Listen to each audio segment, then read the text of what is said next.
কারো হাতে পলো, কারো হাতে জাল সহ মাছ ধরার নানা উপকরণ। সূর্যোদয়ের সঙ্গে সঙ্গে বিল পারে হাজির হাজারো মানুষ। উপলক্ষ একসঙ্গে দল বেঁধে মাছ শিকার। মাছ ধরার এই লোকজ রীতির নাম বাউত উৎসব। এমন চিত্র পাবনার ভঙ্গুরা উপজেলার রুহুল বিলের।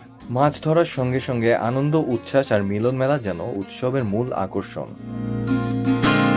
পাবনা, নাটোর, সিরাজগঞ্জ, টাঙ্গাইল, ঢাকা, কুষ্টিয়া সহ দেশের বিভিন্ন জেলা থেকে মৎস্য শিকারীরা আসেন বাউত উৎসবে অংশ নিতে। শত বছরের গ্রামীণ ঐতিহ্যবাহী উৎসবে আসতে পেরে খুশি মৎস্য শিকারীরা। ঐতিহ্যবাহী বিল, এখানে মাছের খুব উৎসব হয়, বুঝছেন। হয়তো আজ থেকে প্রায় নাহলে 100 বছর আর কি। বহু দূর থেকে, ঢাকা থেকে আসে, রাজশাহী থেকে আসে।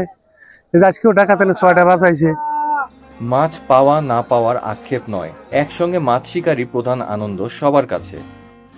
আমাদের আনন্দ লেগে আসে এখানে মাছ মারার লেগে, কিন্তু মাছ পাই না পাই ওটা মনে না, বড় বিষয় না।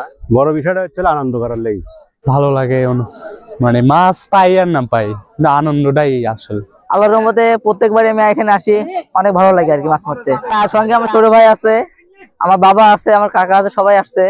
ভালো লাগে বলে চাইছি আমরা। তবে অনেকের অভিযোগ, বিলে আর আগের মতো মাছ নেই। অসাধু মৎস্যজীবীরা সুতি জাল, চায়না দুয়ারি সহ নিষিদ্ধ উপকরণ ব্যবহার করায় কমে গেছে মাছের উৎপাদন। এই বিষয়ে সরকারকে পদক্ষেপ গ্রহণের দাবি তাদের।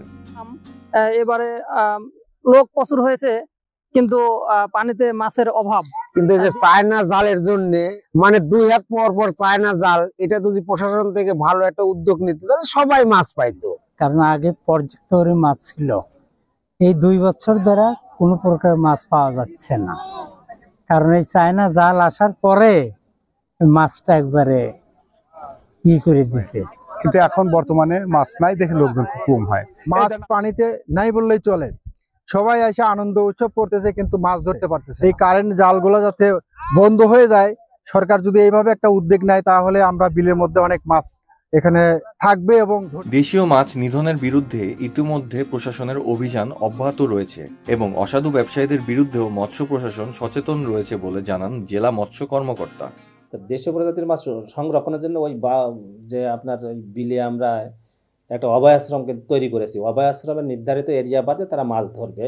এইভাবে আমরা দেশীয় প্রজাতির মাছ যেন পুরো বিলুপ্ত হইতে না পারে এবং উৎপাদন বৃদ্ধি পেতে পারে। তো কারেন্ট নিষিদ্ধ জালের ব্যবহার তো একটা আছেই, তাছাড়া জলাশয়ও ভরাট হয়ে যাচ্ছে দিন দিন।